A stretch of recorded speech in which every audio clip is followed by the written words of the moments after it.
আজকে তোমাদের যেটা দেখাবো সেটা হচ্ছে ইগনিশন সার্কিট। পেট্রোল ইঞ্জিনে যে স্পার্ক প্লাগে স্পার্ক উৎপন্ন হয় সেটা কিভাবে হয়। আমরা এখানে এঁকেছি ইগনিশন সার্কিট।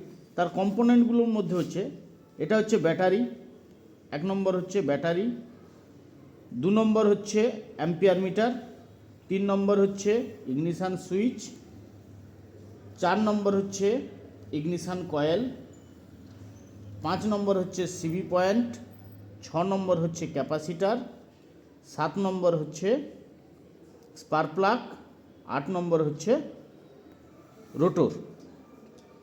এবারে আমরা যে ব্যাটারিটা ব্যবহার করি সেটা হচ্ছে 12 ভোল্টের ব্যাটারি। এই 12 ভোল্টের ব্যাটারি থেকে ভোল্টেজটা আমাদের সাপ্লাই হচ্ছে অ্যাম্পিয়ার মিটার থ্রু। যখনই গাড়িটা আমরা অন করলাম ইগনিশন সুইচ, তখনই এই ইগনিশন কয়েল দিয়ে, এই ইগনিশন কয়েলের একটা হচ্ছে প্রাইমারি কয়েল যেটা পাক সংখ্যা কম, আর একটা হচ্ছে সেকেন্ডারি কয়েল যার পাক সংখ্যা বেশি।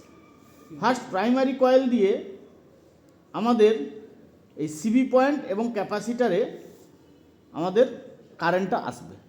যখনই সিবি পয়েন্ট যোগ হয়ে যাবে অর্থাৎ মেক হবে, তখনই ক্যাপাসিটার ভোল্টেজটাকে স্টোর করবে।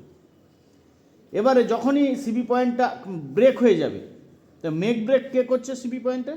সেটা করছে ডিস্ট্রিবিউটারের যে ক্যাম রয়েছে, ওই ডিস্ট্রিবিউটারের ক্যাম মেক ব্রেক করাচ্ছে। এবং ওই ডিস্ট্রিবিউটারের ক্যামকে কে ঘোরাচ্ছে? আমাদের ইঞ্জিনের ক্যামশ্যাফট ঘোরাচ্ছে। সেখান থেকে এবারে ওই ক্যাপাসিটার ভোল্টেজটা স্টোর করলো, যখনই ব্রেক হয়ে গেল সেই ভোল্টেজটা আবার আমাদের রিটার্ন করছে। রিটার্ন করার ফলে এখান পর্যন্ত আমাদের ব্যাটারি পজিটিভ 12 ভোল্ট থাকা রয়েছে এবং সে যথারীতি সেকেন্ডারি কয়েলের দিকে যেতে থাকবে। এবার যখনই সেকেন্ডারি কয়েলের দিকে যাবে, তখনই দেখছে যে তার পাক সংখ্যাটা অনেক বেশি। সেই জন্য সে নিজের যে তড়িৎ প্রবাহটাকে আরও শক্তিশালী করে ফেলছে। শক্তিশালী করার ফলে এখানে যেটা আসছে সেটা আসছে 24,000 ভোল্ট আমাদের আউটপুট, যেটা সেকেন্ডারি কয়েলের লোড থেকে আমরা পাচ্ছি। সে এসে লাগছে কোথায়?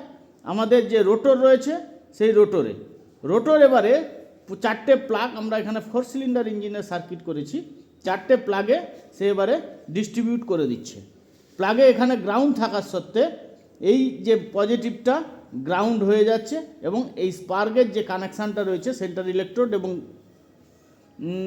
গ্রাউন্ড ইলেকট্রোডের মধ্যখানে ফায়ারিংটা হচ্ছে।